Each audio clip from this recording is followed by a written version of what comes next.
बिस्मिल्लाहिर्रहमानिर्रहीम। आज की इस वीडियो के अंदर मैं आप लोगों को नवाज़ शरीफ की वो वीडियो दिखाने जा रहा हूं जिसमें वो घर से जैसे ही बाहर निकलते हैं तो वहां पे चोर चोर की आवाज़ें लगना शुरू हो जाती हैं। जैसे ही चोर चोर की आवाज़ें लगना शुरू होती हैं तो नवाज़ शरीफ सिक्योरिटी हसार में वहां से भागते हुए नज़र आते हैं। मुकम्मल वीडियो आप लोगों को दिखाने जा रहा हूं, लेकिन वीडियो दिखाने से पहले आप लोगों से एक छोटी सी रिक्वेस्ट है, अगर आपने अभी तक हमारे चैनल को सब्सक्राइब नहीं किया तो जल्दी से चैनल को सब्सक्राइब कर लें ताकि आने वाली नई वीडियोस आप लोगों को बर वक्त मिलती रहें, और वीडियो को लाजमी से लाइक करें। आप लोगों को बताता चलूँ कि इस वक्त नवाज़ शरीफ लंदन में मुकीम हैं, और जैसे ही वो घर से बाहर निकलते हैं और जिस दिन भी वो घर से बाहर निकलते हैं तो उनके साथ यही वाक़या पेश आता है कि उनको लोग चोर चोर कहना शुरू कर देते हैं, और इस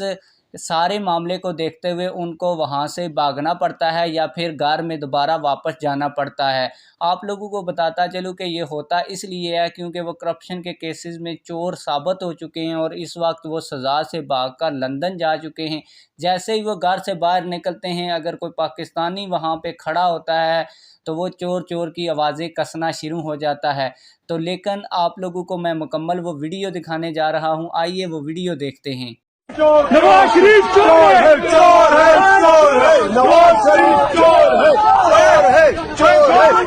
नवाज शरीफ चोर है, चोर है, चोर, चोर